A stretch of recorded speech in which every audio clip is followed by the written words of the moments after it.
All right, I will call the Wednesday, September 11th, 2024 meeting of the Monona Park and Rec Board to order. Looks like everyone is here except Kelly and Tony.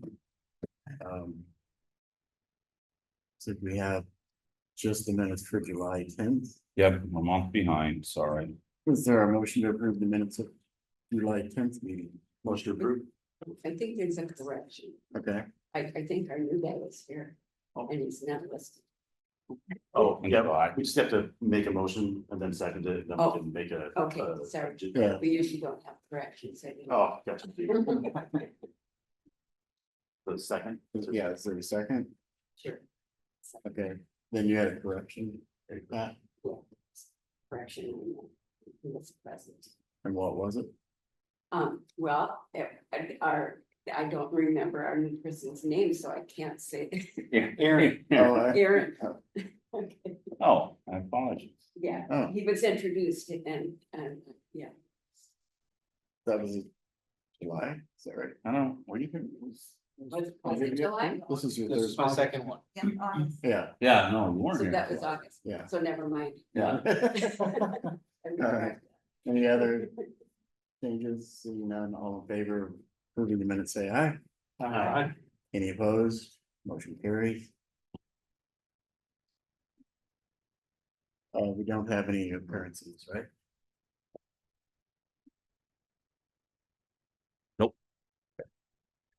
No appearances, declare the appearance section closed under unfinished business. If you want to do the Adams. Yes. Sign first. We'll do 4B, discussion and recommendation of Adams outdoor sign proposal at Hinska Park. We did discuss this last month and had questions and put over for, till this meeting. Can you, is one of you guys tell us what's, yeah, bring us up to date? Tom Hickey's here, from Adams. We did walk the site, and then. Okay, we did walk the site, about a week ago, looked at the location, so I think Jeff and Doug were out, one night when we had football, to kind of hear the sound and how, it was on that side of the park. There was a, stake, in the area, and that was where the hole would be, and then the sign would be out, from there. And so we kind of talked logistics of what at least would work on the park's end, and kind of realistically what we're looking at as far as, tree removal, vegetation removal. From my perspective, having the vehicles come in between the football field and the practice field would be a better option. We would have one ash tree removal, to kind of get the trucks in and out. And then there would be one loss of a oak tree that's in there, which is right where the sign would be. Kind of the vegetation that we saw from the mowed area to the belt line would also be removed for visibility for the sign. And then the majority of those cottonwood trees are on state property, not city property, so those would be scheduled for removal as part of this installation. And so we had talked about, kind of putting those, what would be the best use of kind of putting trees back into the park, and settled on kind of a financial number in which it would be a one-time payment for tree placements in which we could place trees in the park. So you can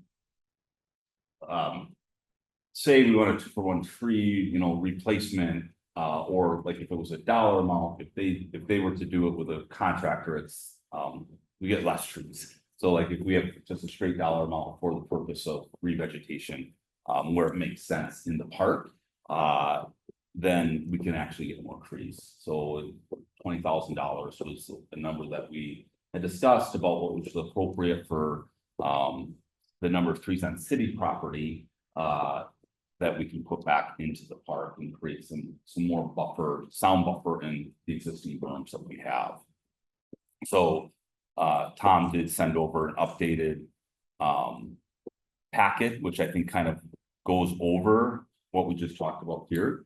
And I think if you have, he did email over a study about sign safety and visibility. I did not get that emailed out, but I can email that out to the community members. It's a DOT study from 2012 that I will send out as well.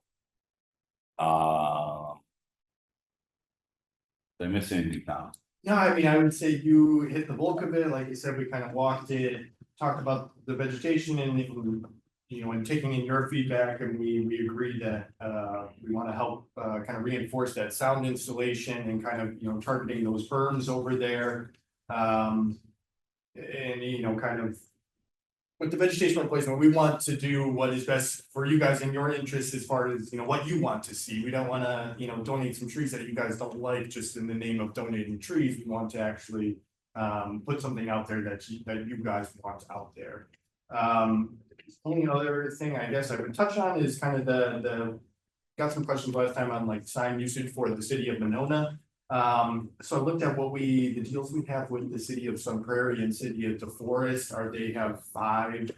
They get to choose, they have 5 events per year where they get a week leading up to that event. And we pick those weeks out at the beginning of the year. Because one kind of part of this is and we like to kind of have that set up at the beginning of the year, because if all the space was sold out or something, and then, you know, Monona asks for, you know, events coming up in a few weeks, then we get a posting and all the space is sold out, we can't knock someone off that already, you know, has signed a contract and is up there. So we just like to have that set up ahead of time at the beginning of the year if possible. The other thing we can do that we do with Kenosha is on unsold space. We can just put like a city message in on kind of the filler space that we call it, and unsold. So like this summer in the city of Kenosha, on our digital sign there, on an old unsold spot, there was just like a water safety message that was created by the city that we put up there for them. So that's the one thing I would add is just, you know, making sure we line that stuff up the year ahead of time, just to make sure that that space is locked in, so it's not, you know, sold off by someone else. Then the other thing in here, just on time. Could you elaborate a little bit more? So you said 5 times week before an event. Mhm. How often during that week? What times would it be? Yep. Good presented? question. So it would, during that week leading up to the event, it would go into would kind of go on each side on one of the 8 slides on both sides. And it would run for as long as the sign is on, until that event is over. So, you know, it would alternate with the other ads that are up there, but it would be on there the whole week for the duration that the sign is on. So is it 20 times an hour? Or how does that flash on? It's, the sign changes trying to do math. The sign changes every 6 seconds. And there's 8 slides on the sign. So it goes, the message would be up there, for I believe it's like 6 to 12 seconds every minute. And then, you know, for the duration of that week. As long as you know, and if Monona wanted to put in a stipulation that the sign goes off at a certain time, obviously the sign would be off, but otherwise it would be running that whole week. And then, just on your on sign illumination, working on getting some information from our manufacturer who builds the digital signage. They can get us some stuff on if we give them like the latitude and longitude of the sign position, they can actually like calculate how far the light would spill over and where it would be on the property. So we're in the process of getting that from them, but in the meantime, they did put in that all of our signs do not exceed a brightness level of 0.3 foot candles above ambient light, which is kind of the state requirements, county requirements, and the requirements we have with our municipalities that we have other digital signs in. So yeah, I guess any other questions or feedback, I would be happy to take, but yeah, I really appreciate the feedback so far, and looking to see what else we can adjust. Do you have any other communities where they have the sign turned off after, say, 11 or midnight? Yeah, so Kenosha's turns off at midnight, and then I believe DeForest turns off at midnight as well. But the others we have do run throughout the night. And then they come back on at what time? Come back on at either 4 or 5 in the morning. And you guys are kind of indifferent whether we do that or not, right? Exactly, yeah. I mean, obviously, we like to be on when the traffic's there, so, you know, the Yeah, 2, 3 in the morning, we're not too concerned about, but rush hour. yep, yeah. Yeah, it would be $80,000 that you would be providing to Monona, and then there's a % of increase each year. Yeah, we talked, obviously, we haven't locked anything in, but what we've talked about is kind of like a 3% escalator.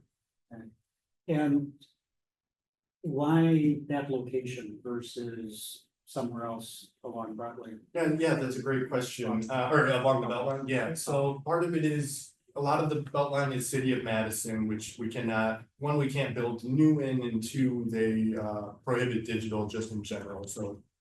Would not be able to build anything elsewhere in City of Madison properties, and then. Otherwise, Beltline frontage, yeah, it's mostly City of Madison, anything that is Beltline frontage that would defer to Dane County.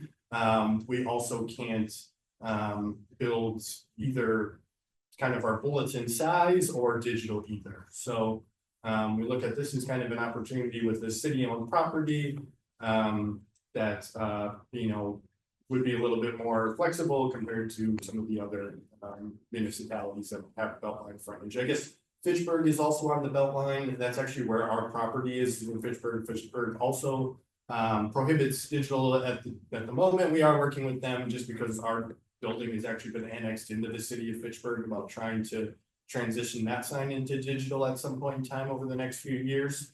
But yeah, I would say it's mostly because of what municipalities' rules are with Beltline frontage, why this is such a great location. And reasoning for Madison, why do they not allow it? Madison, you know, they have different rules on digital. They're updating their sign code over the course of this year and into next year, so that's something we've kind of talked about them with. But I think they look at it, you know, as light pollution and other reasons, that the rules are pretty strict.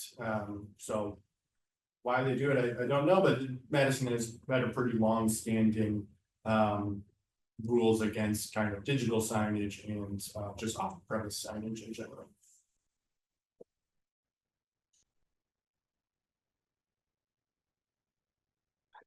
Question about the trees to, so is it absolutely necessary to take down the book?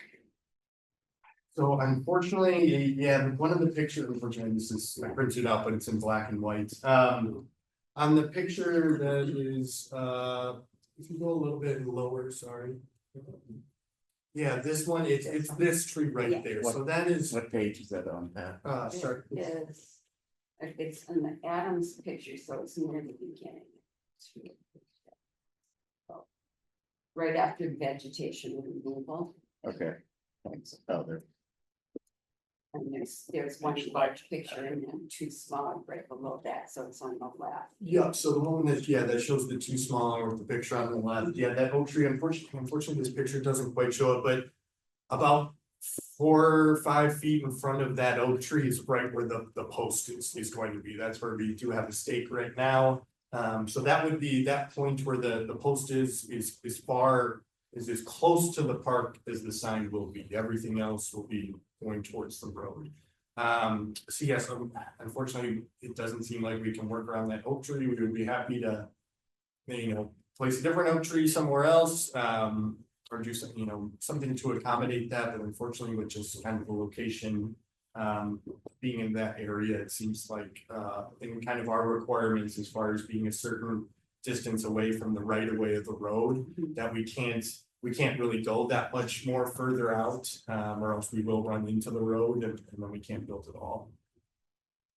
So with that, I know, you know, I like the idea of the one large arborvitae that creates a sound wall, but those are all very uniform and the lifespan is much shorter than an oak tree. So I guess what I wonder about too, not just the sound, but the habitat.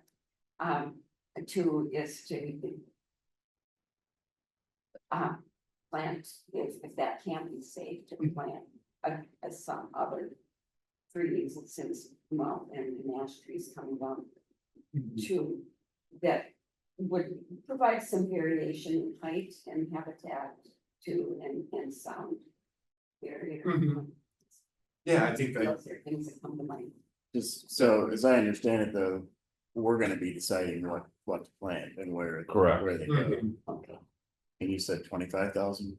20,000. Would be the amount that I would be recommending, because we can get larger caliper trees and, quicker. To kind of provide some screening, I think, there's 9 other oak trees in that grove, and the way at least I look at it is to protect those other 9. And provide access in to the sign, losing the one is protecting the other 9. Because otherwise we can't be coming in from any other type of angle with the trucks that are needed with concrete trucks are potentially damaging the root structure of the existing oak trees. So we can replant one, but we want to keep as many of the other ones there. And given where that location is for their preferred location of the footy, the tree just won't survive. But while that area has plenty of habitat opportunities, I think, at least from my perspective, what would benefit the park most is more. More types of arborvitae trees that would deaden the sound from the belt line, like fields up onto the berm, which also for our bird habitats as well, but and shade trees within the football field itself. I think that's another opportunity is that we've got very few trees on the home side that provide some shade, and the visitor side, which would be the side closest to the shelters, full sun. And so that would give us some opportunity to plant some trees in that area as well. Just as an aside, that is a really nice patch of oak trees back there. Nobody sees it very often, but I think they were donated, correct? No, it was put in as part of the original Oh, construction okay, yeah. project, yeah. That's right. Patty, do you have something else? So just one question on the lights too, and I like the idea of the light structure that's like being off during the night. Is it possible as at dusk and dawn that it's sort of like switch? Yeah. That it moves slowly. Mhm. Yeah. Correct, and that's already how the signs work, kind of like your phone, how the brightness kind of changes based on the brightness around you, that's how the signs work as well. I'm just curious, did Forrest or Kenosha give any specific reason why that was their preference, or were they just indifferent? On the turnoff, Yeah. that's a good question, to be honest, I was not working at Adams when those things were passed, but I could look into that and see if they have a reason, but I think that was just on their books already in general, for when that turnoff is, but I could. Send that ordinance to you, or could, look into it for sure. We're talking about locations, so why, who's the park location versus going a little bit further down to where there's discussion for Topgolf operation, Dishelt Road, Engel Road area. Was that spot looked at? I believe we've looked at other locations in the past, kind of along the belt line over there, but I think one thing is just given Monona's rules in putting the sign on a city-owned property, kind of, I guess, creates an opportunity to work with the city and kind of create a partnership that working with a private landowner wouldn't. Well, isn't that city property there? It's not. No. No, it's. Steve Dorn controls it now. So it would really be up to him, and I don't know that he would want the sign right next to the new Topgolf installation. And if he did, he would get any revenue from it, not us, so. I was thinking that might be Monona Oh, property. No, I think there might be a stormwater easement back there, but. Correct.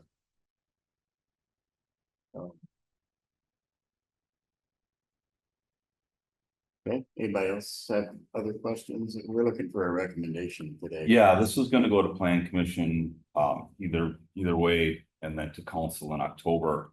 Looks like believe we're looking at the 23rd of this month for plan commission. And then to city council in October as part of our operating budget discussion, if there's a financial impact, the stark reality of where the city is at, which we'll talk about a little bit later today, is in full effect. So this proposal is certainly a significant part of our operating budget discussion. City.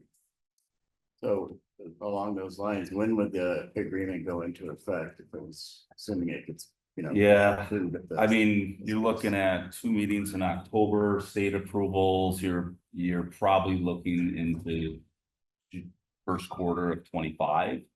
Ideally, we can do some construction in the winter months and have up before spring, I think is probably a realistic, option.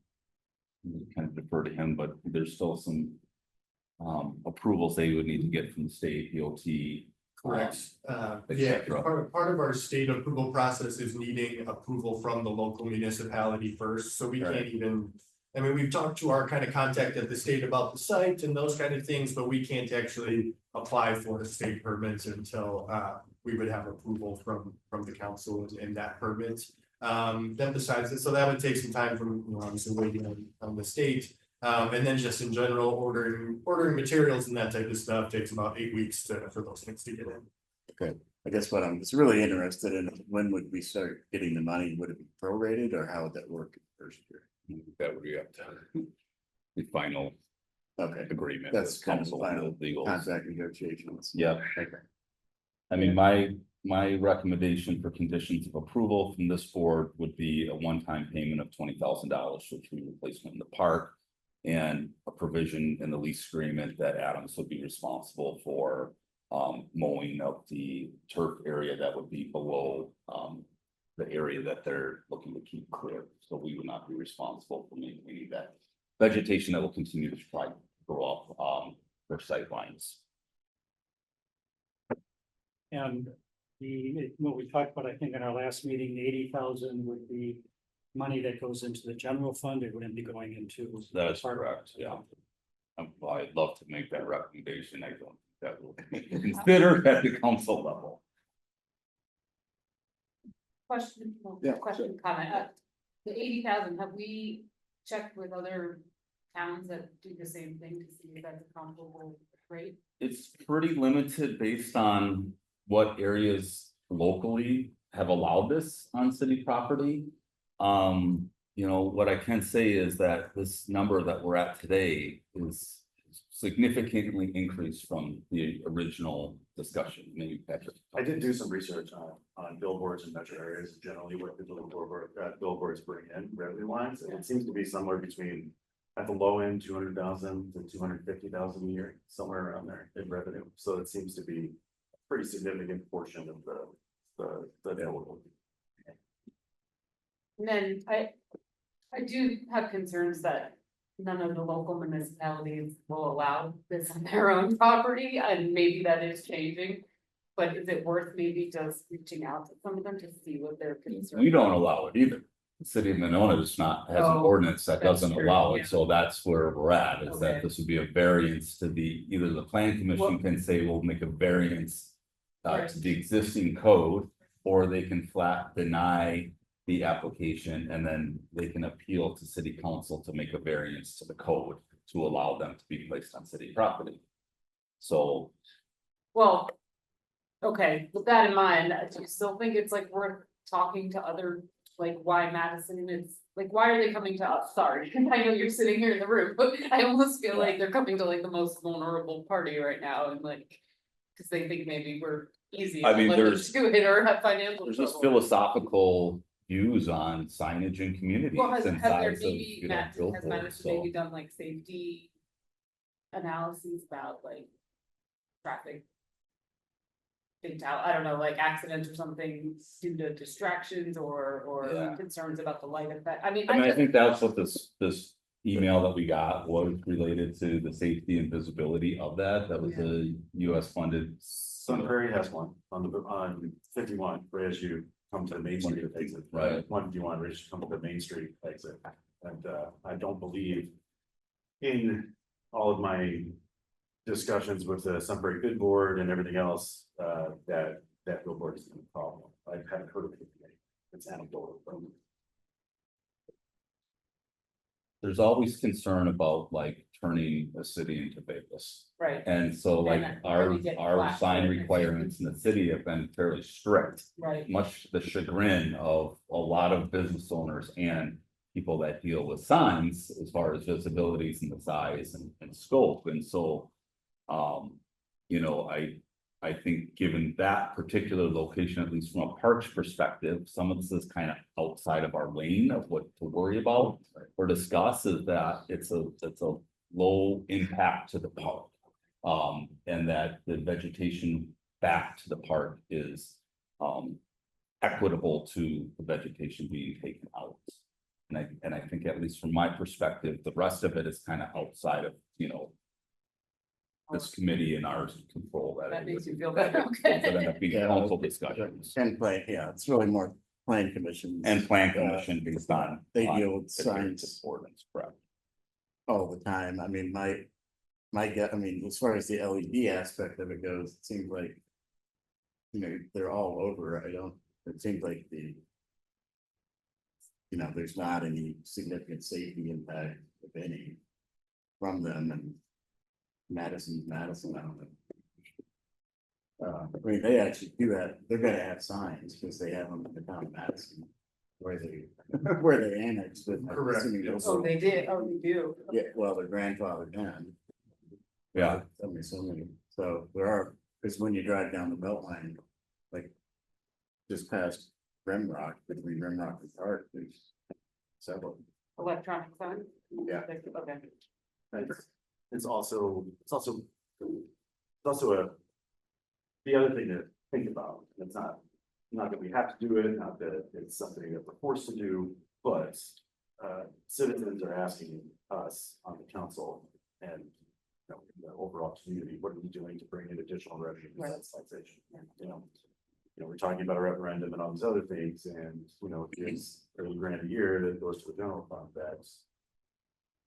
Is, you know, kind of a tax revenue. So. I know there will always be someone that has, an issue with. Something that we do, because it's against either what they personally believe in, or what they want, or what have you, but. You know, the reality of it is that we should be looking for opportunities that, have the least amount of impact, that provide us with some sort of financial benefit. And I agree, I'm just Oh, sure. playing devil's advocate, because you know we're gonna get. Lots of the Oh, yeah. community either way, Right. whatever we do. Oh, don't worry, it won't be. It'll be us. Thank you. I mean, fundamentally, I think. For the Parks Board, it's really an issue of, are you comfortable having the sign in the park? Okay. And I guess for me, kind of, I think Jake was referencing it, I mean, it's at the very edge of a very large park, that it's not an area that people can go back, so it's not gonna have that direct impact on park use.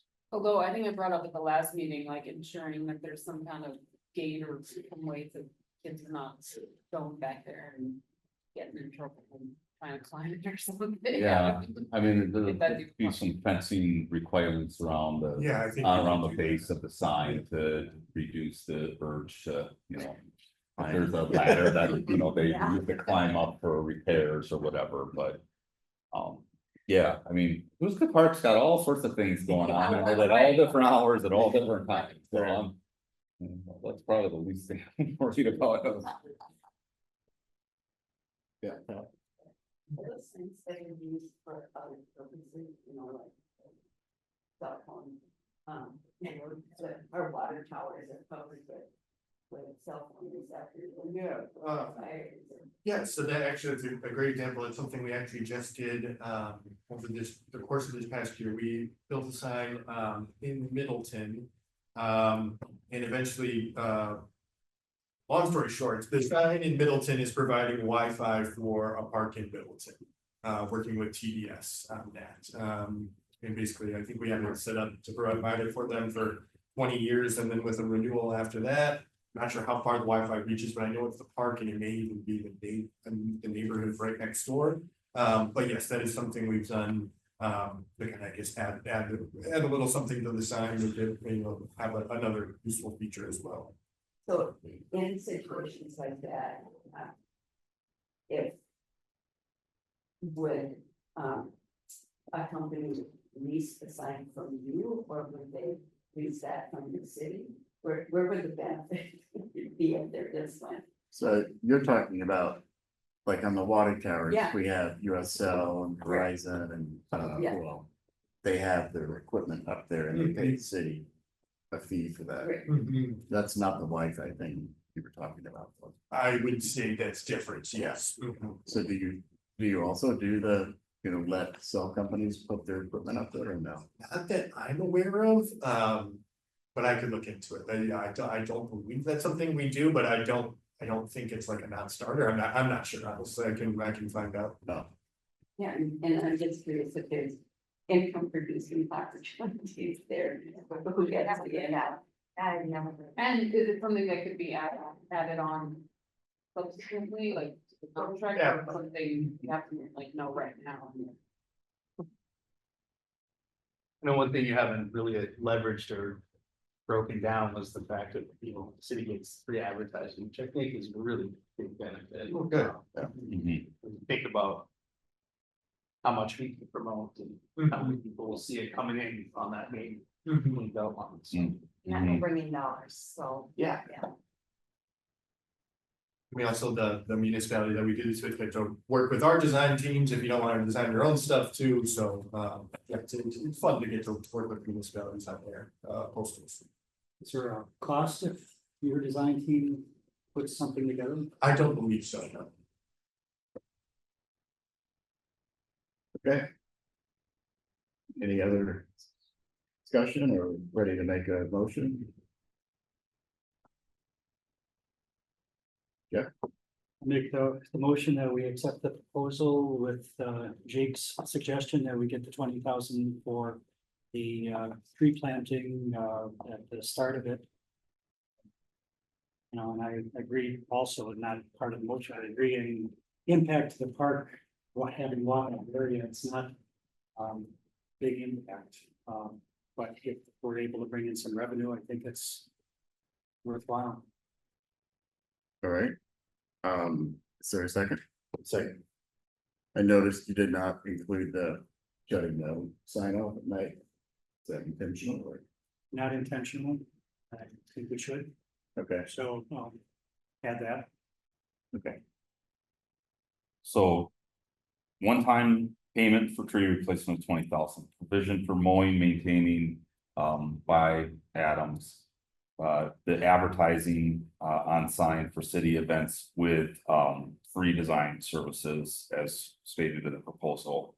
And, shutting off between the hours of what, Midnight and midnight to 4 AM. Midnight to 5 AM. midnight and 5. That's a detail that could get negotiated. Sure. So, but, I mean, at least gives the council the idea of what was being, right, you know, yeah. discussed from the Parks Board. Anything else? All right, then all those in favor of the motion signify by saying aye. Aye. Any opposed? Motion carries. All right, now you get, Yeah, really appreciate the time and, Jake has my information, any other questions come up. But yeah, thank you all so much. Thank you, Tom. Okay. on to the, Be in next. contact with Doug for scheduling. Perfect. Thank you. Okay. Okay. 4B or 4A was discussion recommendation of the 2025 operating budget of the Lake San Juan. So new. Like what the next screen is. Okay, so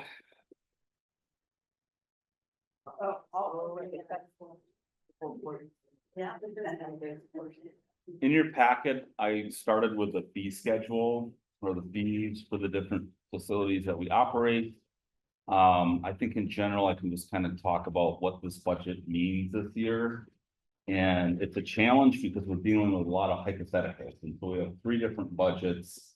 And those may even be changed in the next couple of weeks based on, if the council makes some decisions or some declarations. So we have a operating referendum question that would increase, the operating budget, and that would include compensation to, staff salaries and non-personnel costs that we have. And so and that's the budget that we're going to be talking about, referencing off the 2025 budget when we get into individual budgets.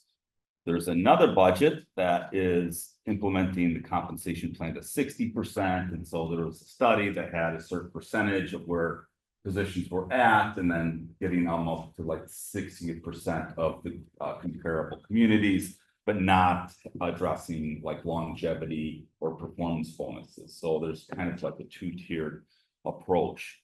And that required a 5% cut to non-personnel across the city. In kind of discussion with department heads, it's a little bit of a challenge because not all departments are created equal when it comes to budget. So a 5% cut from, say, public works or the police department or the fire department is much more significant than like a 5% cut from the senior center department, which has like a $50,000 budget, you know, like it's different. And so we talked about what would be equitable and what would be some of the cuts to service that would be involved in that scenario if the referendum fails and the council still is wishing to implement the compensation plan. And so then there is a third scenario in which the referendum fails and the compensation plan is not included in the budget, and that is the third line. And so the cost to continue. That budget, in my opinion, is not realistic because I can safely assume that this department will see staff turnover if this compensation plan is not implemented, and it may be multiple. So we would look at drastic changes to cuts to service based on what we're talking about. So I'm going to start with the doom and gloom, and then we're going to go to the happiness. So some of the things that we have talked about internally and things that would be presented to the council about what cuts the service could look like from a park and rec perspective and cost savings in a budget is a reduction in the LTE wages for parks. And so we're talking about how can we get to a specific number to implement a compensation plan. So it's like trying to get the whole, you know, to where we're at. But what that means in reality is if we reduce our seasonal wages by 50%, we're talking about significant cuts to service. That would include at least recommendations to remove all trash cans from our parks. We have a state park philosophy, carry in, carry out. Park shelter rentals would only be one per weekend. We would not have staff on site to be able to do any sort of weekend removal. I would be in the parks about 90% of the time, so that would remove a lot of my director duties as well, just to maintain what we currently have. Another scenario with that is the closure of the outdoor pool and reducing a full-time position within the department. It will not be Missy's position. It would be a position though in which Missy would have to take over other duties in lieu of managing the pool. The reality of looking at that, and Doug had asked that number, we're not saving in the scenario in which we instituted the compensation plan. In the first scenario, the salaries and benefits that are included in the budget, which would be a portion of my salary, a portion of Missy's, of course, Jess Walsh, we would actually be we'd be subsidizing more by not bringing in the revenue. So it's not really, it's not a cost savings on a direct apples to apples by just closing the pool and not having wages, because we still have some utility costs with lights and, you know, heat in the winter. There's still water costs to have a meter on. And so unless we're addressing position reduction, the closure of the pool is a challenging one, because we probably would be looking at, you know, multiple positions. So the pool outside of our salary and benefits for full-time staff is actually a break even or slightly, you know, makes money for the city. But it is a time maintenance issues. So if we're talking about reduction, having LTEs, it refocuses the efforts that our staff has. The other is just looking at closing facilities. And so when we talk about what are the challenges of the department and what are the challenges of maintaining services, it's really the regular park user use and abuse of our restroom facilities and how we can maintain them and do trash and pick up. And so that is where a lot of our time in the parks is spent, is to try to maintain those.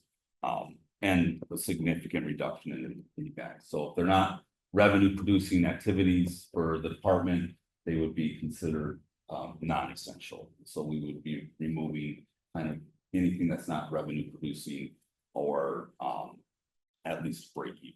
So a lot of our programming that we'll talk about, especially with our out of school time programming with the after school and summer camp, helps support some of our enrichment programs that we have that maybe aren't making as much money, or how we kind of break down the costs. One of the things I think that's really important is that we talk about with these budgets and what we do as a city is like, I feel that given the time that I've been here and living here, like we are the straw that stirs the drink for families when their kids are like 3 to 8. Like we are your place to be, and we are also kind of the connections of organizations and groups to our facilities. And so like one example of that is we are working with Ho Chunk Nation on having a kind of a last minute event at Ahuska Park. So on October 5th, there's going to be a powwow there. And this is what we do really well. We can react really quickly to requests that are made to be able to support some goals that we have as a city and goals that we have as a department.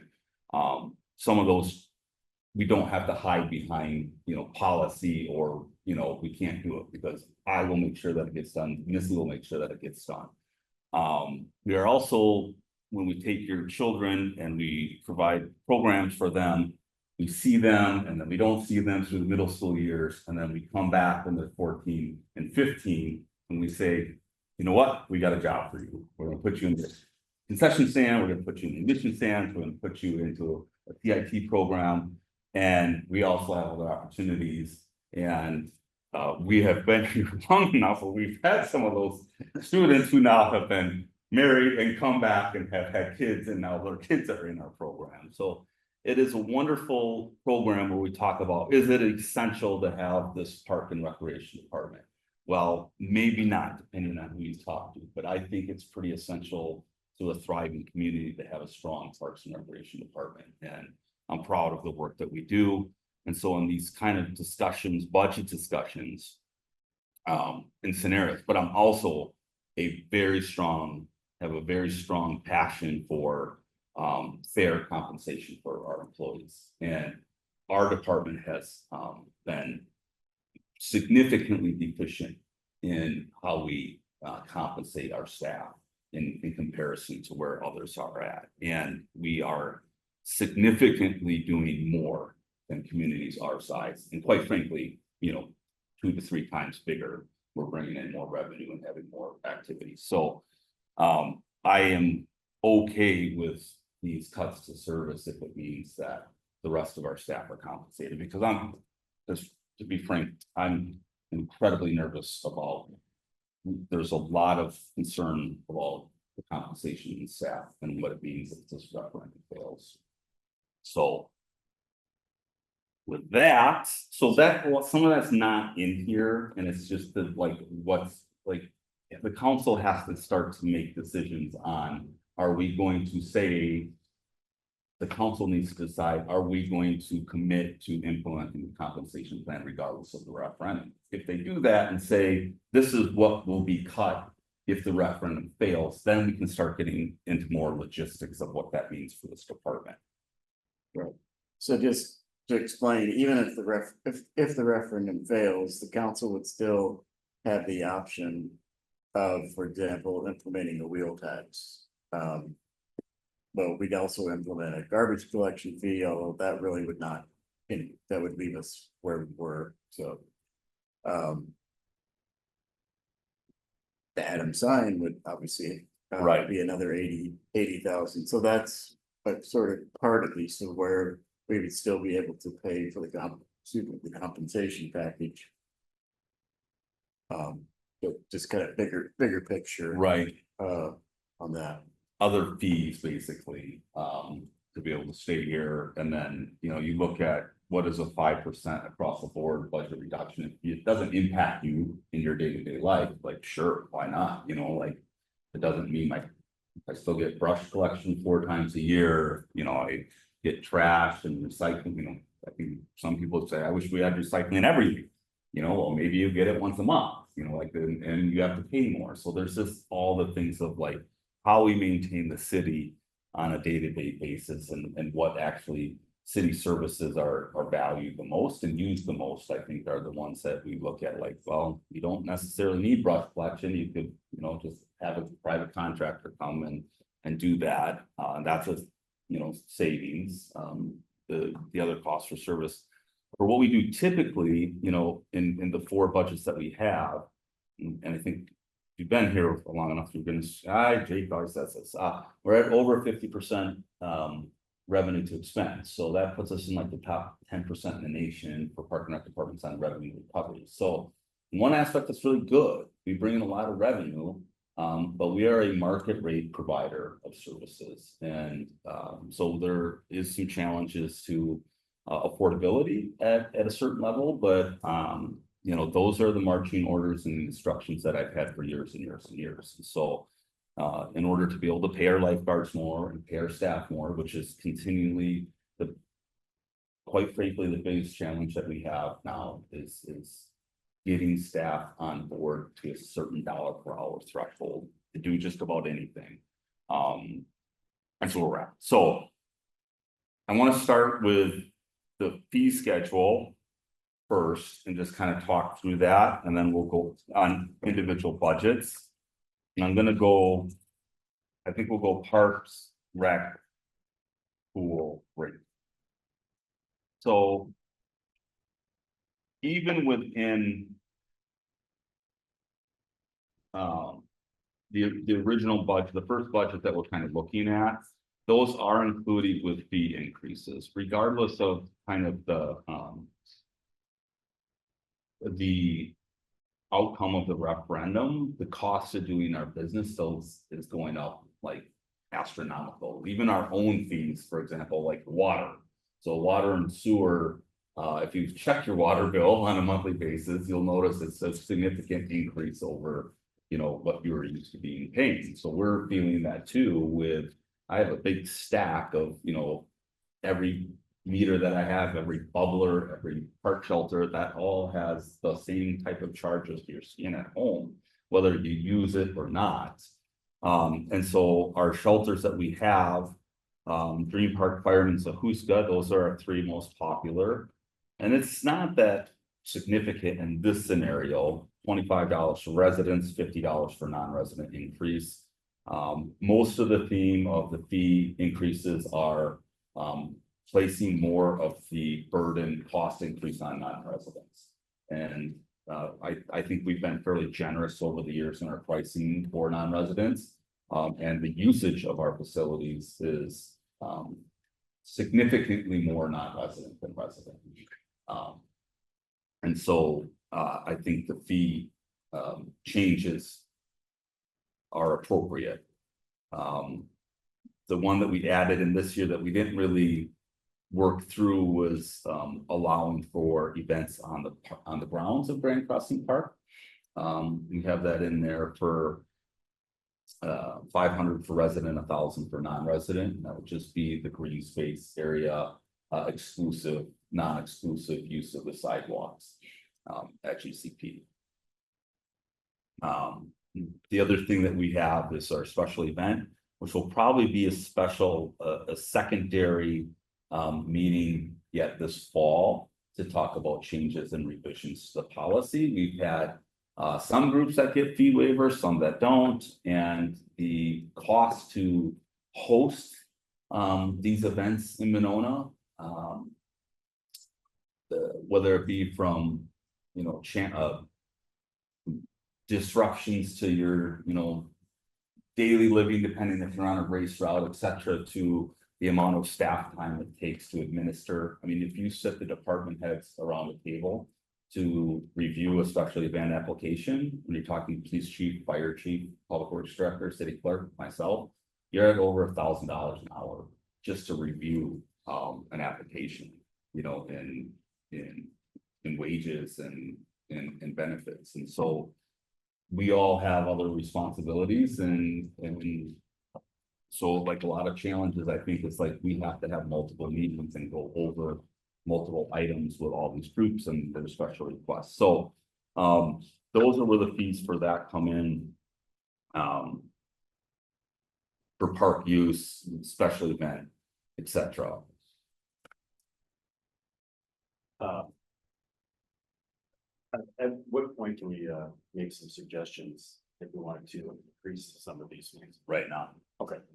Like the special event one, it's been 1,000 for a long time, it should be 1,500 for exclusive use of the park, I think. I mean, what kind of events are doing exclusive use of the park, preventing out of district use? So that would be festival. Friends of San Damiano have exclusive use of a certain, so there's two different parts of it. There's exclusive use of the entire park, which gives you the ability to restrict access to the entire park. The only one that has applied and gotten that is the Monona Community Festival. And that's because you can then control what vendors you have. Farmers Market gets exclusive use of a certain part of the park. Friends of San Damiano gets exclusive use over a certain part of, San Damiano for their event. So there's in the ordinance, it's codified by the fee is for exclusive use of park, which comes to this board. I can grant exclusive use of park areas for certain events. So that fee is tied into the entire exclusive use of park permit. So like, for example, if we wanted to have a admission-based event at Ahuska, in which the organizers would be putting on a music festival, for example, that's where the exclusive use of park permit fee would go. So certainly we can increase it, but in reality, we're probably looking at 1 to maybe 2 events unless we change the scope of saying, if you want exclusive use of even a part of the park for your event in which you're controlling access and having admission base, you would have to pay that fee.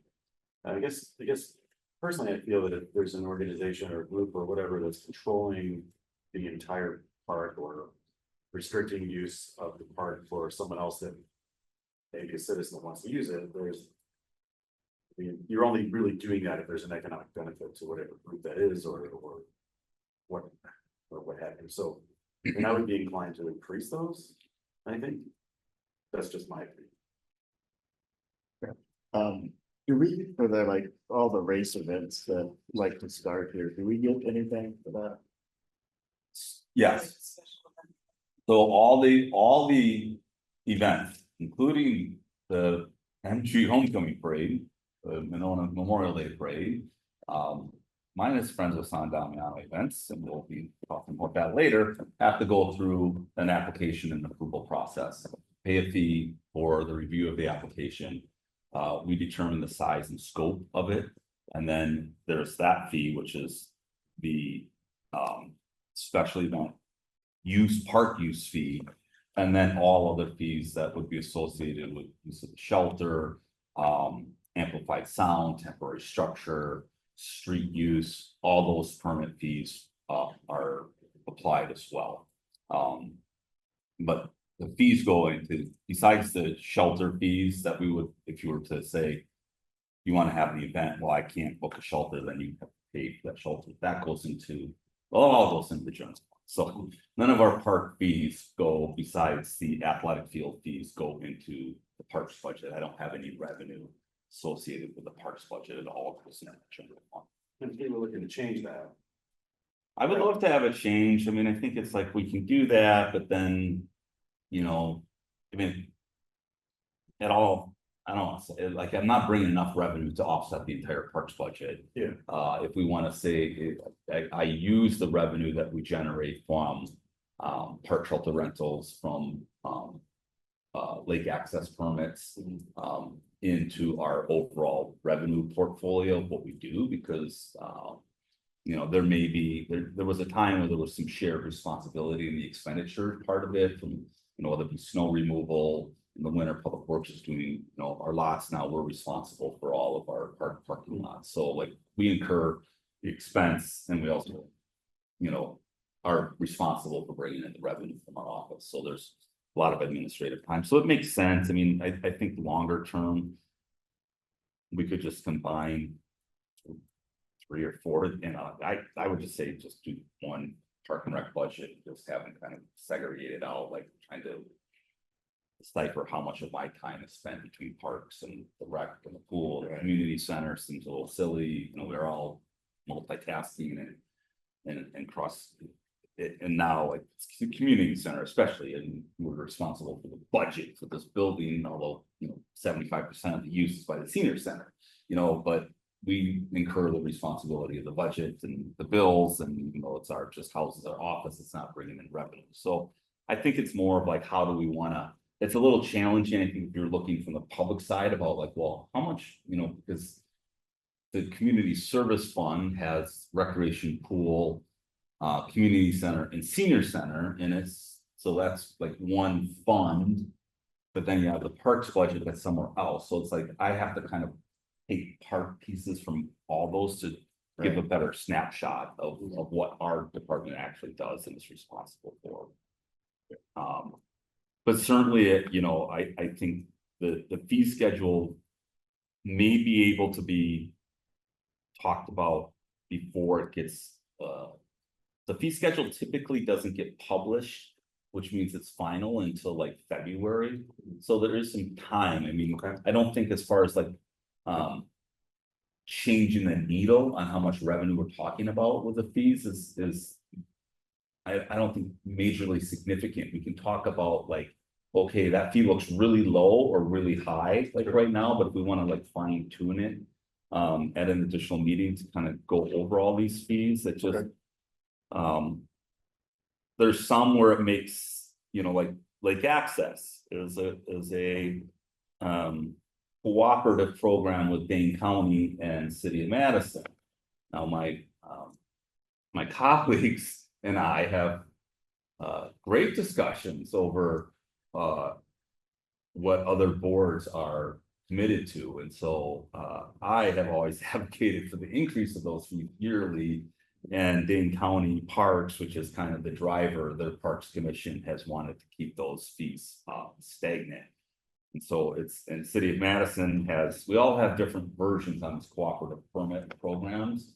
I think there's some certain equity because we keep the money that we collect. Well, Dane County could collect, you know, 75% of the users that are using Lottis Park, you know, so like Lottis Park boat launch is always full all the time.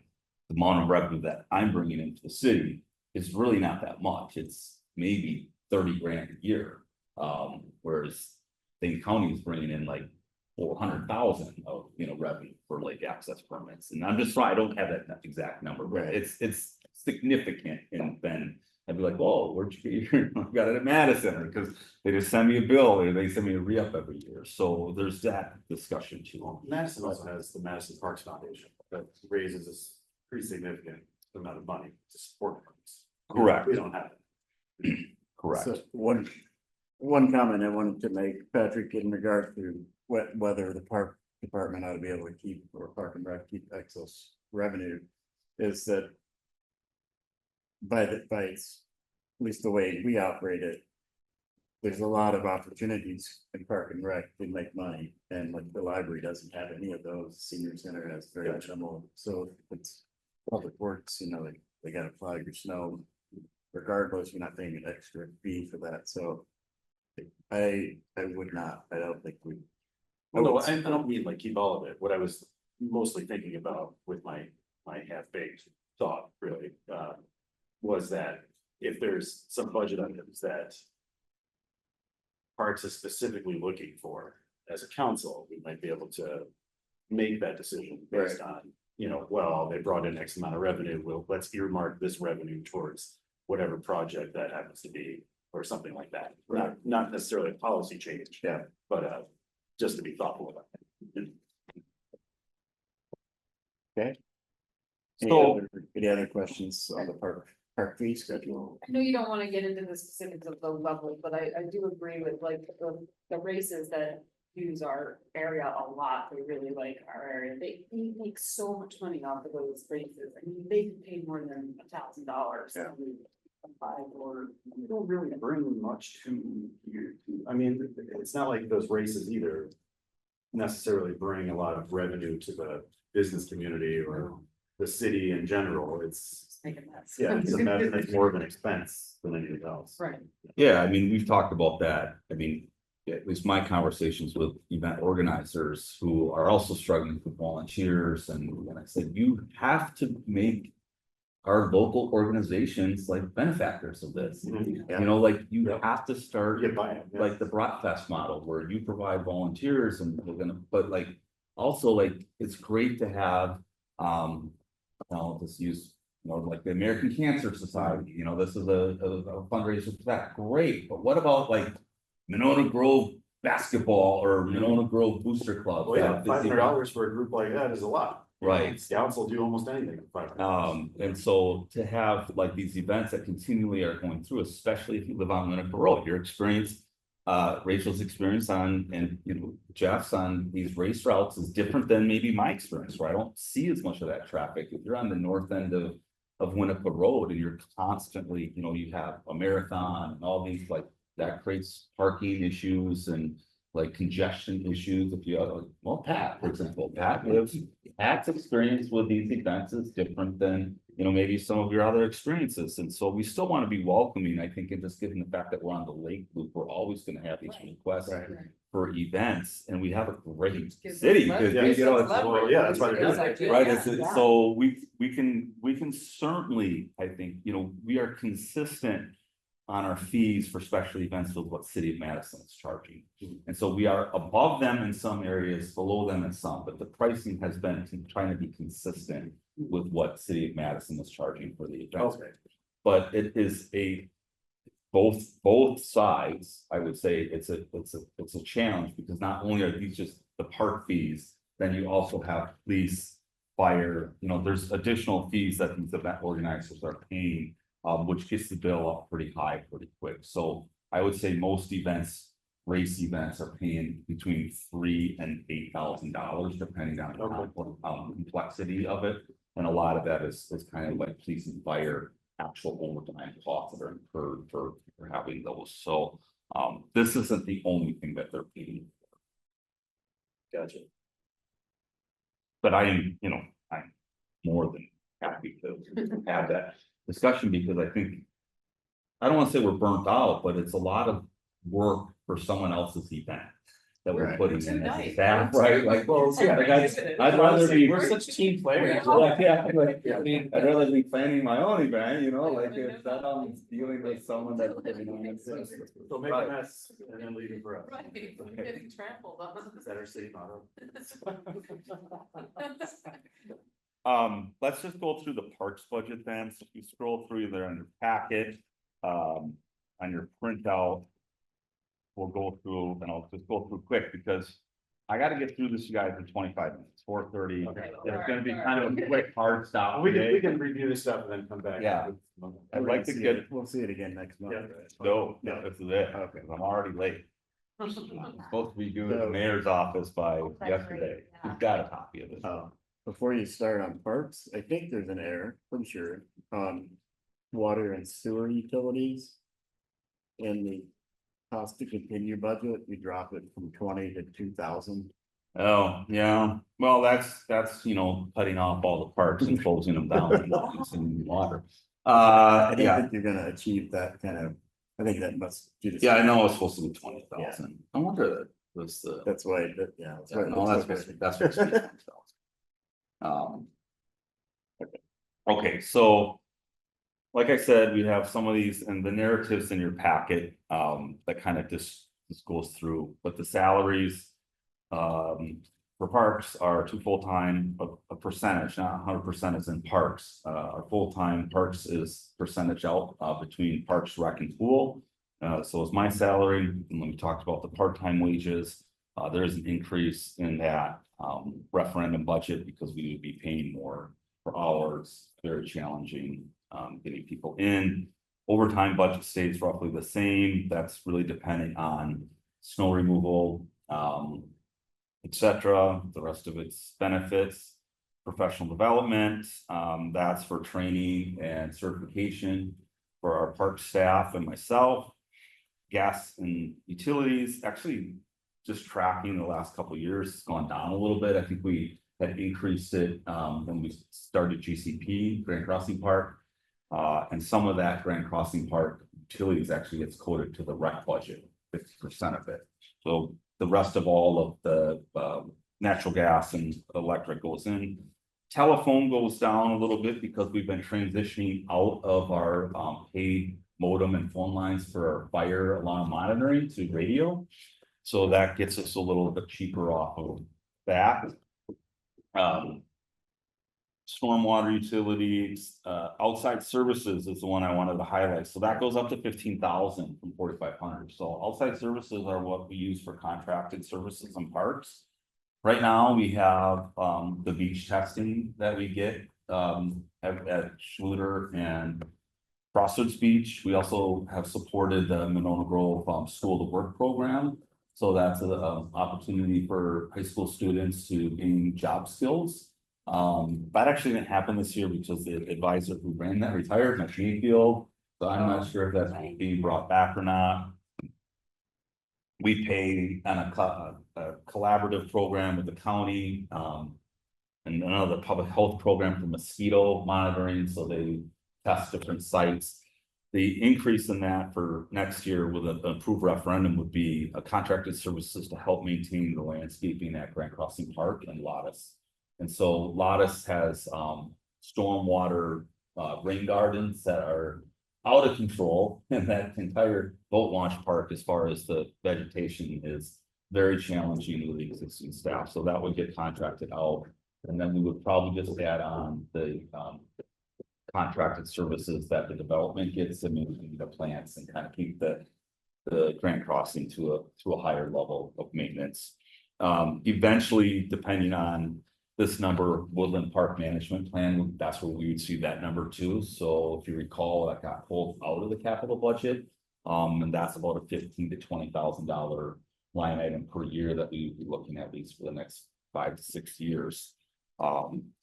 That's not in here now, right? That's not in here yet, no, because we have to kind of see where all these non-personnel requests come in Right. as a total amount. I think we originally had that, so I want to double check, Mark. The other changes in the parks budget is just right sizing the accounts for what we actually use when we talk about equipment maintenance, repair, and facilities maintenance repair. That's for when things break. We have an amazing mechanic through Public Works, so his time when he works on mowers, trucks, that's where those line items are, and we're always over. Just because we have a lot of equipment, we have a lot of facilities, and no matter how new they are, they're seasonal buildings, plumbing calls, electrical, etc. So, and then we keep the line item for San Damiano, and that is expenditures that we have from the parks that are coded, that are refunded by the Friends of San Damiano. In an updated memorandum of understanding, in a budget, we would probably be looking at complete contracting out all services from mowing, snow removal, anything associated with that property would be contracted out and reimbursed or paid for by the Friends of San Damiano with a failed referendum. Fuels and additives, just a cost for our gas, for our mowers, and for our trucks. Portable restrooms are ones that we have at multiple locations. This would be another line item that would get zeroed out. We would remove all portable restrooms from our parks. Currently, we have them at Bridge Road Park year-round, Lottis Park in the off-season, sort of required since we're collecting fees to have a restroom facility. Crossroads Park during the baseball season, Maywood Park has some, and then San Damiano. So those would all be removed in a nuclear scenario to like reduce the budget. So, right, so in the cost to continue, you have it still at 7. I do have it still there because I could make it work financially. In that, because the hard part is when you take the anticipated wages back to where they're at, we're not really losing anything. You know, like, Right. there's not anything necessarily to cut. If we're just saying it's a 0% budget, then we can keep things relatively, Right. static. But in reality, if I lose half my team, I won't have, it won't matter because we Yeah. won't be able to maintain anything at that point. And just to be clear, none of these options include adding any additional staff. No. No, that secondary question did not score high enough in the survey. And so quite frankly, while I'd be ecstatic to see the compensation increases for my team, it will not change my workload or the amount of overtime and nights and weekends that I'm currently putting in. So, that's a conversation for another day and maybe another, chance down the road to look at, staffing. But in this scenario, there is no new staff positions. I think there may be some extensions of some permanent part-time people to full-time status or changing hours of existing part-time as part of the referendum, but no new positions. Quick question, Jake, and I'm just curious, what the, for the 15,000 feet that, for San Damiano, does it show up someplace as revenue since that gets? No, so, Okay, The same thing, why? yeah, no, it just gets, well, Oh, it must show up somewhere. yeah, Others- general fund.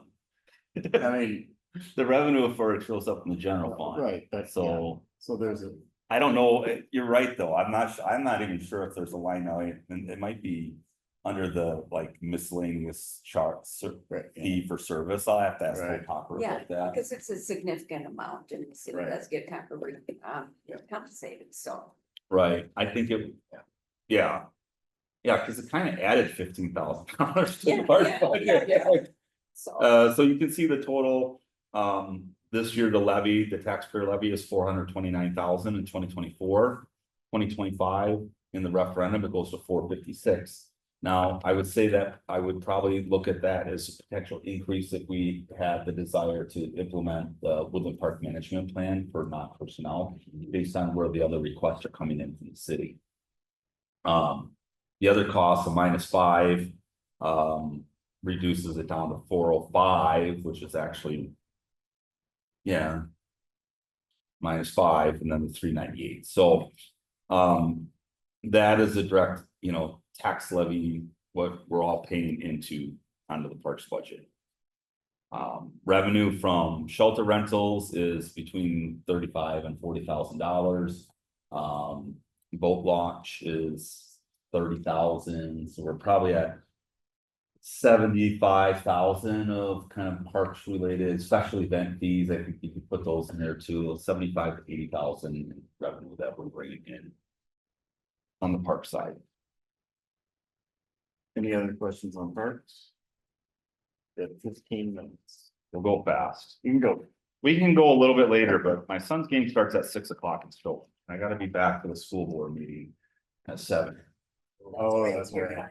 For the evening, so. Wait, you're running for Don't get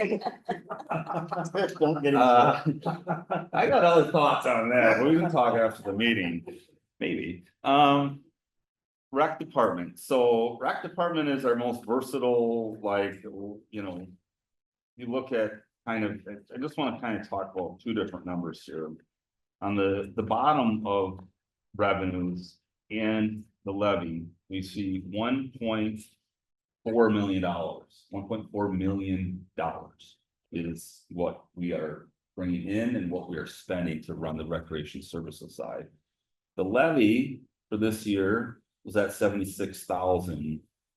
Next year with the referendum approval, it's at $190,000. And so that difference is really the implementation of the compensation plan. The revenues for the services that we provide are still covering the cost, the base cost for those services. To have, I think, that large of a budget with that limited of a levy is quite significant, and one that I think, we're proud of the variety that we offer. So in your packet, I also included breakdowns of the the larger programs that we have and where those revenue and expenditures come from after school, summer camp, the ice rink. And so, you know, we are pretty calculated on what we have, and kind of history was that when we originally started to offer the after-school program, the mayor insisted that it made broke even with all the costs and staff costs associated with it. So the staff salaries that are responsible for those programs are paid for through the user fees for the programs.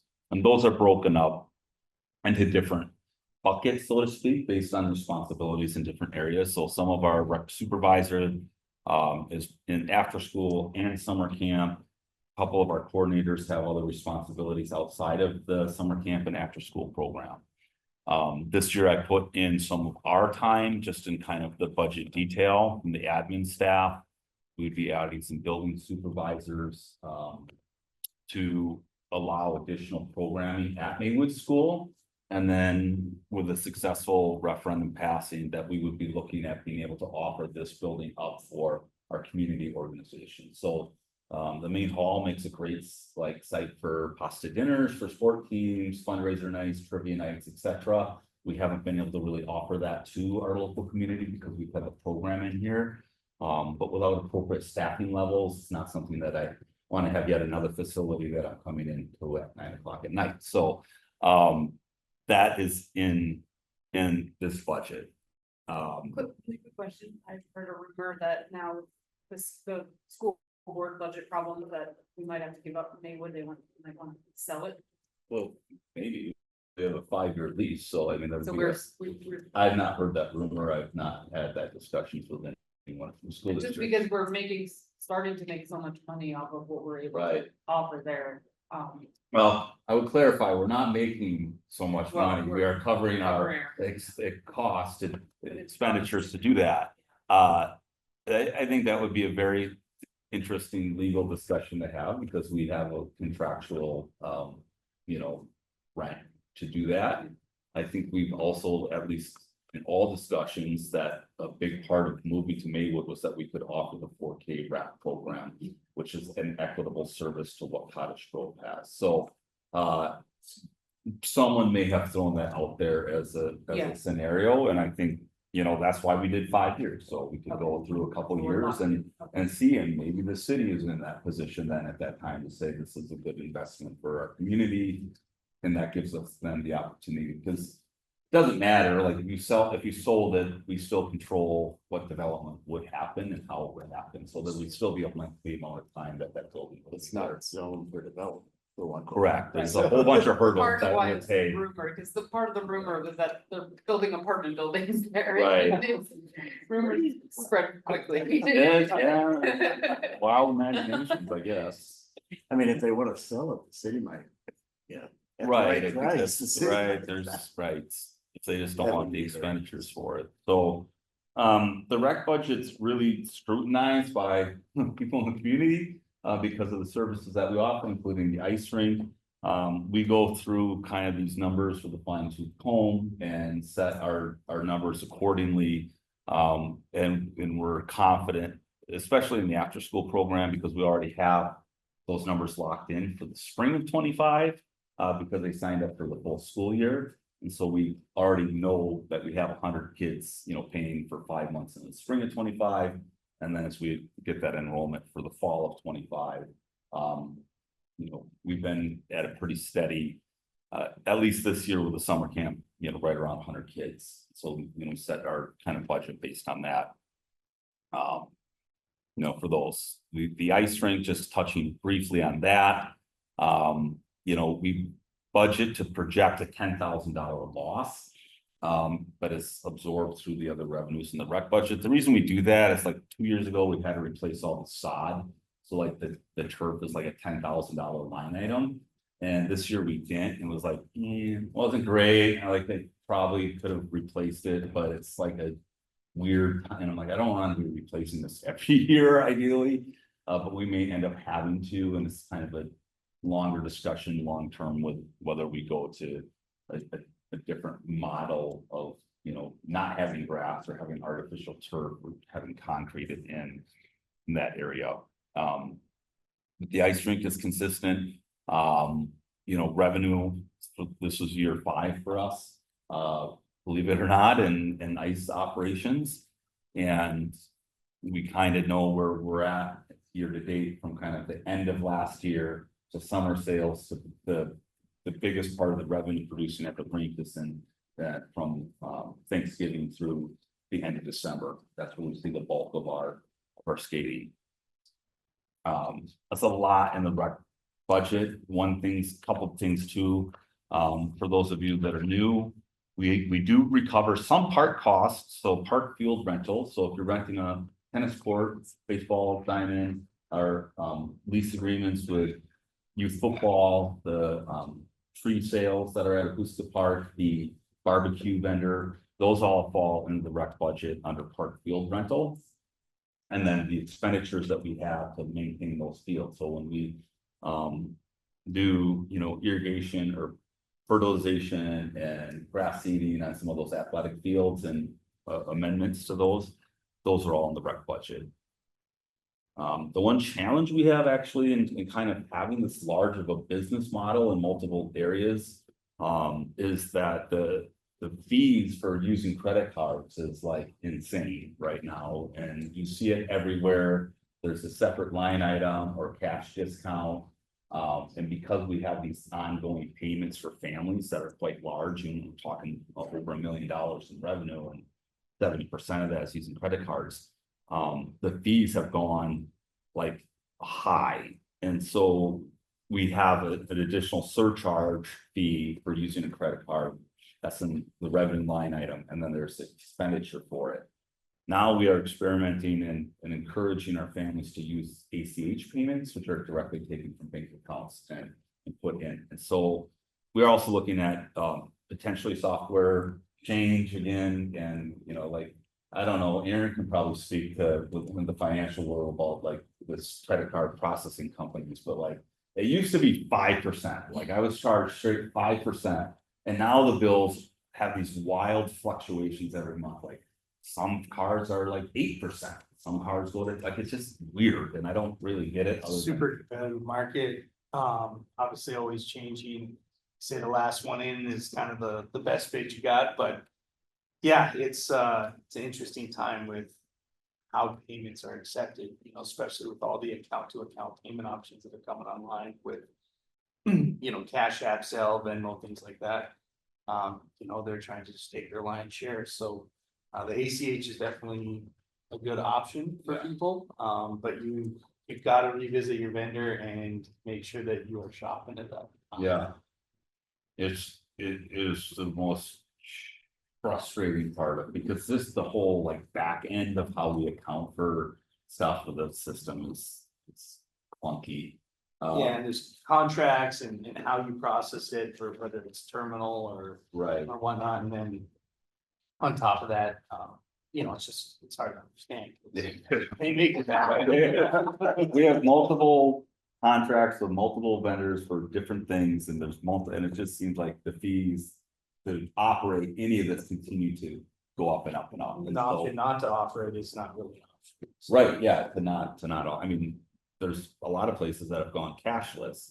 And the benefit to that is you're not dealing with CAF and potential fraud, with employees or theft, but the flip side of that is, my gosh, like the fees is you gotta, figure out. So that's one of our goals for next year.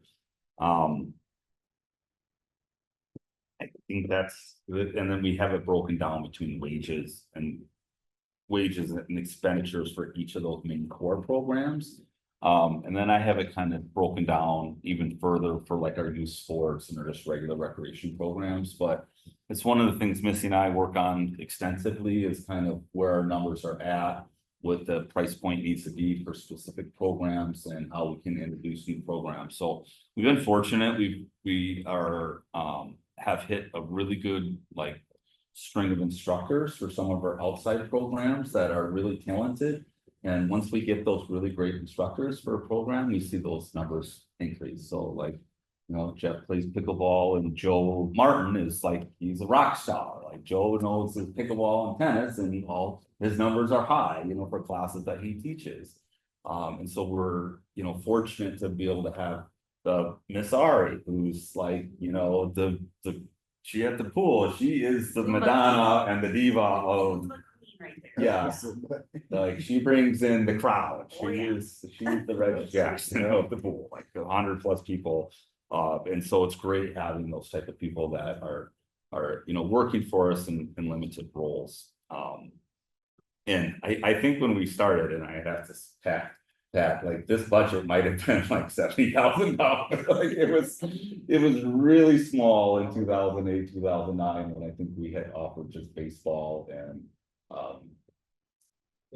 in the pool, like baseball and maybe some basketball. So this program continues to develop.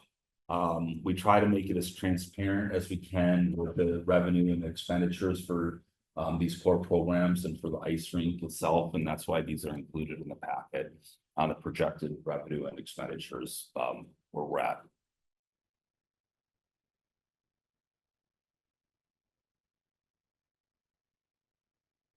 Question?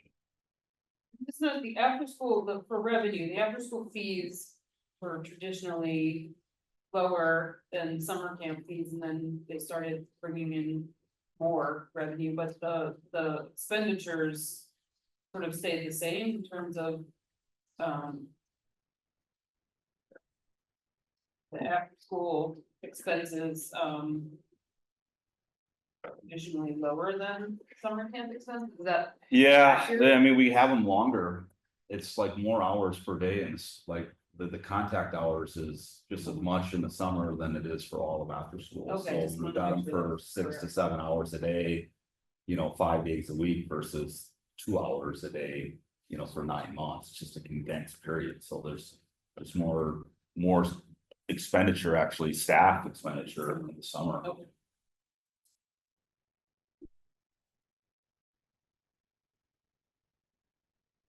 Okay, any other questions on the rec budget? Okay, cool. Talk about the pool,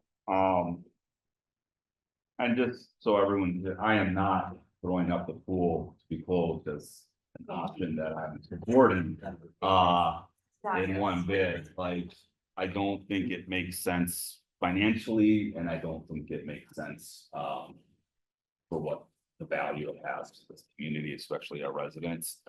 And so this budget does though change the levy, you know, like that's the difficult conversation when we talk about implementing a staff compensation plan and increasing salaries and increasing pay for our seasonals. It does increase the levy, and that levy is what supports a taxpayer supported difference between revenue and expenditures. And given the age of the pool and given the size, and Madison's talking about privatizing the pool.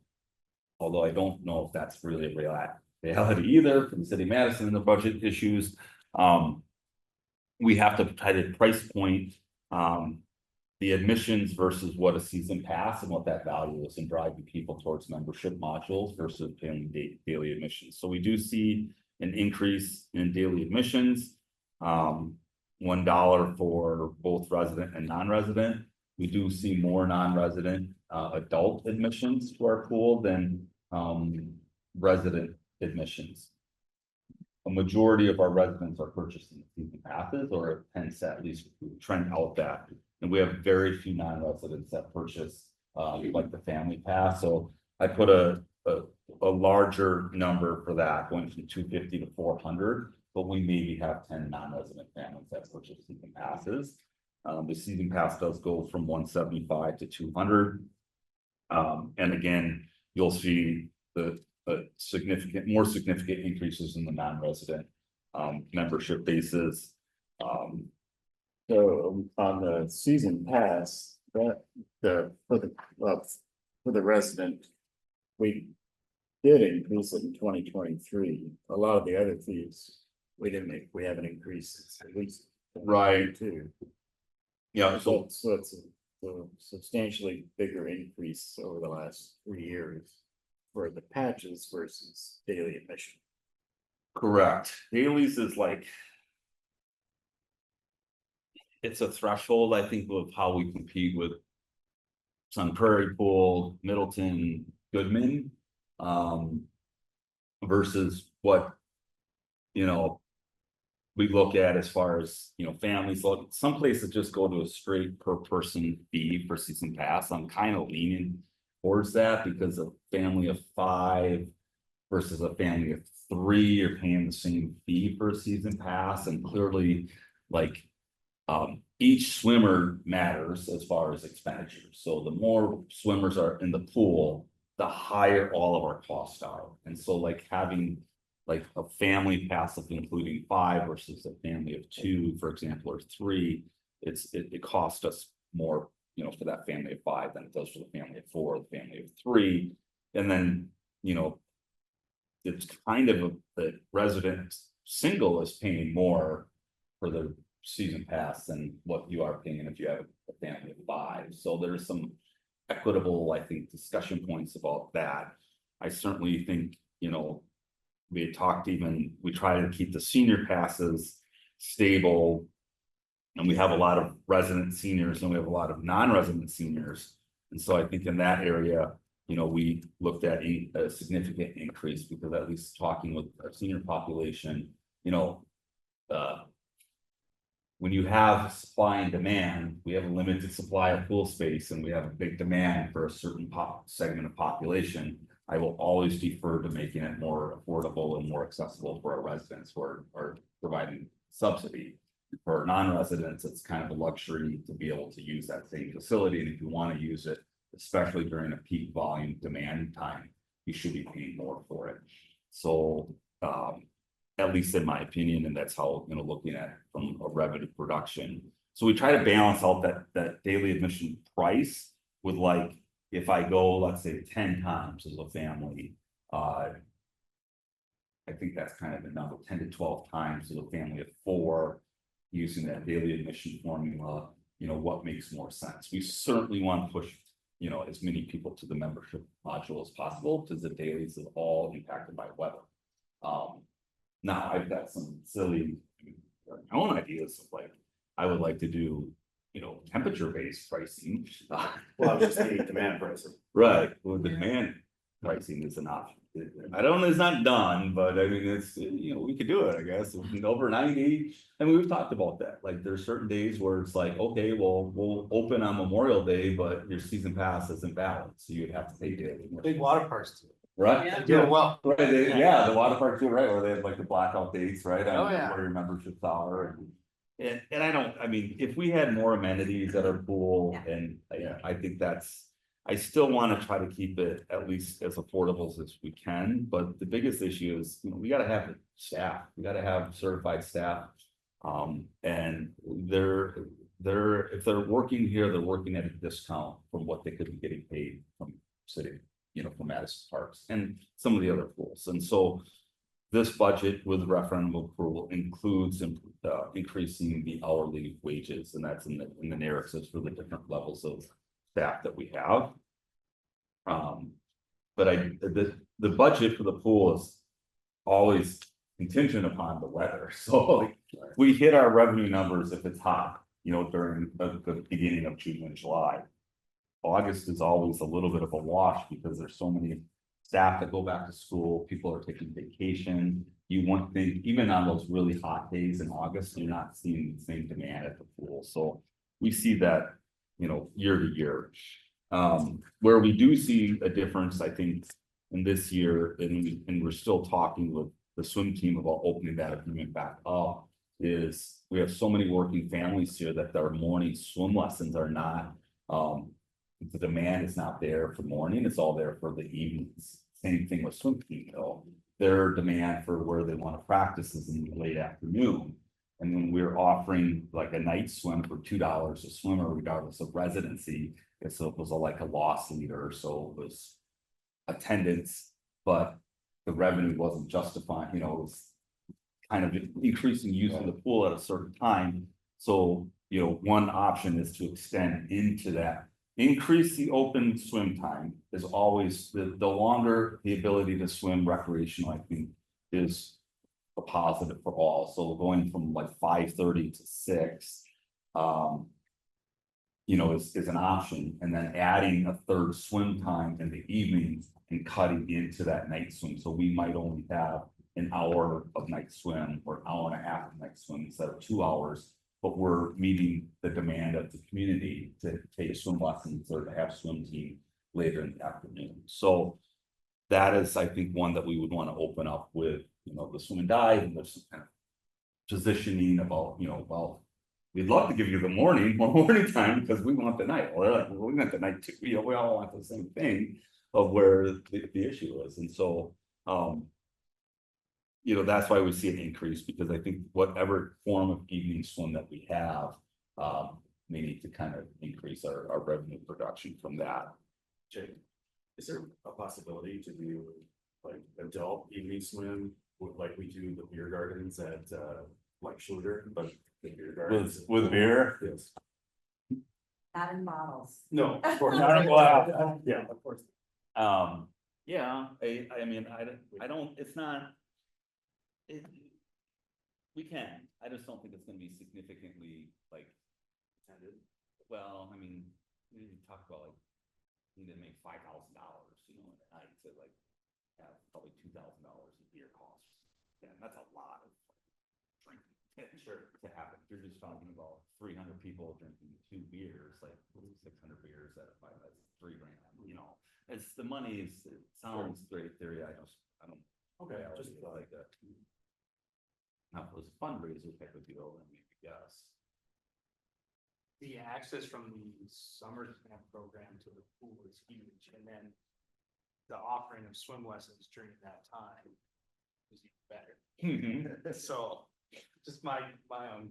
100% agree. So, Aaron and I both got our nights back. I think we're able to offer. It is a huge benefit that we are able to bring. So what they're talking about is we have an additional add-on through a summer camp that you can pay for swim lessons that are twice a week, I think, or during the summer camp mornings. So instead of having to do your summer, that's a long day for you and kids go all day summer camp and then come right back to swim lessons, which are very important. And we go to the pool a lot. So like, you know, what we see from our 5, 6, 7-year-olds is that their swim ability gets remarkably better, you know, from the start of summer to the end of summer. And then as parents, you kind of get that time back where you can, because it's like, the swim lessons are important. Like, as we remember as parents, like getting your kids to learn how to swim is like a huge priority. And the best way to do it, just like anything, is repetition, repetition, repetition. So you got to go every night, every day. Well, for 2 weeks. Well, today's like 2 weeks commitment to come here every night at 5 o'clock or 5:30 it's a lot. You know, well, you do it because you have to, but sometimes it's kicking and screaming with kids and it changes night schedule. So, and that money actually gets kicked to the pool budget. So the revenue from that extra that we pay. it's manageable, and some about the kids getting that energy out early. Yeah. It just feels different too. Yeah. Later. Yeah. Yeah, no, I remember where there was some talk about that. I'm like, no, we are definitely still doing that. So the pool, like I said, I ran the numbers, just, you know, if we're talking about. If we were talking about implementing the compensation plan. But closing the pool and keeping everything else the same it is, the levy goes from what I project at 145 to 147. And so that 147 is basically salaries, you know, the retirement, FICA, health insurance, and a very limited amount of supply expenditures that I would assume since they haven't. So at that level, now if you're talking about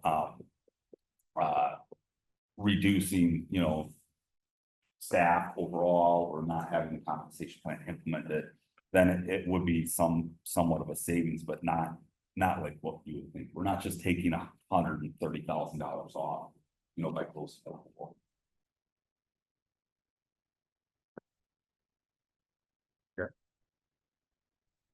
Okay, last one will be quick. community center. So it's kind of a shell of a budget now because it's just, we used to have rentals and some revenue to offset it. Really, it's just, we are, some of our administrative salaries are tied into this budget.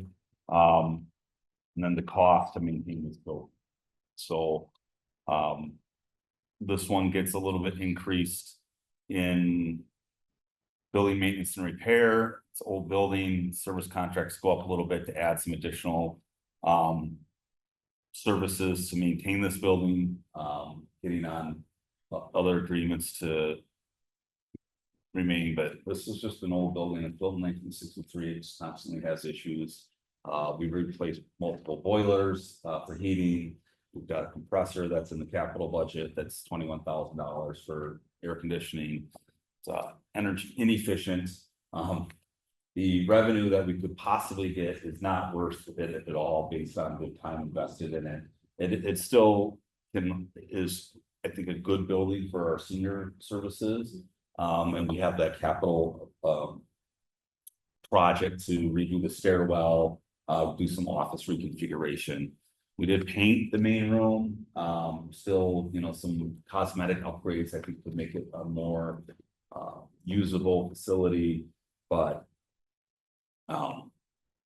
you know, the council eventually have to decide, do we put, you know, multiple millions of dollars into renovating this and just using it as a, you know, continue to have it as publicly available for, you know, meetings and community groups or for senior programs. So senior center has been able to increase their programming level now that our kids are out in the main hall in this room, which is good. But given what's down the pike, I'm not confident at all in this building ever being replaced in my tenure here.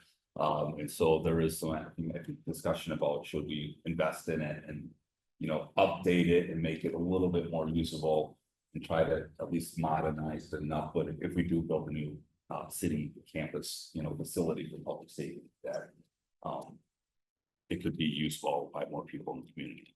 But everything in this budget is basically just a maintenance. Any questions on the community center? So. Well, we're at the end, so we need a motion. Usually we just do one motion for all 4 budgets. We could do, if somebody has something in particular, do one at a time, but. So I would entertain a motion. I'll move to approve all 4.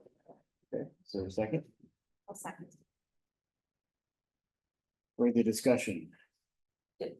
One thing that I have again, it's back to that $15,000 from San Damiano, and I'm concerned that it's not shown as revenue somewhere because, especially with the referendum coming up. Yeah. And people are, and you know, there's a lot of controversy yet on the purchase of that property to make sure that that's clear.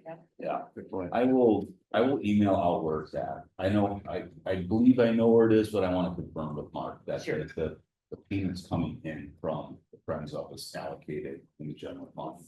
I just don't know Okay. where. Yeah, I'm actually not is, sure either, because the Friends did their budget, and I know Right, what the amount was that was paid to the city. Right. with that. That's- right, and there Okay. was some more, right.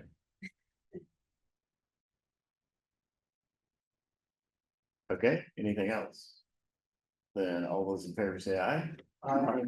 Any opposed? Motion carries. All right. Thanks for staying with us on this, you guys. Budgets are so boring and they're like, it's so much They're so necessary. minutia of line items and ones and zeros. And trust me, it's my least favorite time of year, putting this all together and going through. Yes, Spend on. it's a lot. It's a lot. I mean, it's. Jake, you represent it really well. I just Yeah. gotta say, I Oh. mean, you know your stuff, you can speak to it, I'm Yeah. confident. Takes, it's.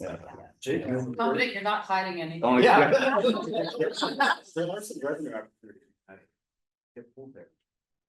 The what? Folks love those. I'm not kidding. They go like. People love them, and then like you can, even if we got like kid versions. with- No, everywhere I go now, I have to spend $5 on full gas. My kids just go in and start sucking $1 I'm not bills. kidding. And then they just walk out, you know, they're like the bartender, it's like, you need to go get your dad, they're like, you get out. Yeah. And it seems like you never win on, like, I don't know if anyone wins on. There are people that do, I've seen some people do, Okay, but. That's a whole other, Yeah. yeah. conversation. Yeah. Flat philosophy. Right. Anything for a director's report? Other than, you know, we just met with representatives from Ho-Chunk Nation today, and so it's really kind of a cool, traditional powwow, which is, you know, their event, but they are inviting, it's gonna be open to the public, they're inviting local public officials, so if you're available on Saturday, October 5th, it'll be basically all day, it'll be a grand entry, which is kind of a ceremonial entrance into the, grounds, and then there'll be singing and drumming and a meal prepared for Ho-Chunk elders, and so that is coming the weekend after the chili cook-off, which is a Mezzo event at Huska Park, and the weekend before our fall festival. And 2 weekends after the celebration on the shore, which is this weekend. So we have events, you know, happening. So it changes seasons in our department, transitioning into the school year. Just really proud of my team. I think it's always a heavy lift this time of year, getting kind of taking a sigh of breath in the summer, and then recharging back into all of our fall programs and getting into budget season. So Missy was gone last week, Jessica was gone. I was like solo, and I was like, I cannot do this. These two are very important to what we do, because I just was like taking a bunch of notes and, hey, I'm sorry, I don't know how to do this. I'm gonna have to wait till someone's back. So they're instrumental and was gone. It was, and well, you know, well-deserved, you know, vacations and time off from the department, but. And we also have this weekend, it's a tween dance party at Grand Crossing Park, and so. We'll see, like the last one we did at the pool, like the pre-registration was limited, so we thought there was no one that's gonna show up, and then like 200 kids showed up. I just showed up day of, and so like we were scrambling for pizza, which was just very typical of middle school students, and I was doing my own, will say not going, and then, you know, come Saturday Yeah, they afternoon. find like, out friends. Right, They're not, exactly. we're you know, not all the friends. friends are doing Yeah. it. So, trying to work into that area and provide some opportunities for our kids as well. And I will be, like I said, at school board later tonight, going over the easement of the path. You get a chance tonight or tomorrow, walk it. It's, Yeah. I'm pretty happy with our, you know, the way the layout was and how it's looking, and right now, so far, it's been pretty good as far as like not any major hiccups or like surprises. Anticipated paving the week of October 7th, so right the week of Fall Festival, the asphalt paving will happen, and then some more concrete work and restoration of that. So I think it'll be significant. Pretty cool. They made a lot Yeah. of project. Yeah, Progress. they're working fast. With the 2024 accomplishments, I didn't see the pathway listed, so that. No, I'll have to put it in, well, it's not done yet. It will be this I'll year. make sure that we didn't run into, you know, any like contaminated, you know, old landfill thing that delays the project. So we'll put it in the final product, but yeah, it's, I think it's a significant part of Winnequa Park. It's like, it's been a long. Yeah. Time since we've had well, we haven't done a path project in Winnequa, so this is the first paved one. I think, yeah, it's gonna be. We're gonna wonder why we didn't do it a long time ago. Yeah. Correct. Anyway. All right, is there a motion to adjourn? Move to adjourn, there a second? Second. All in favor, say aye. I- Any opposed, we're adjourned.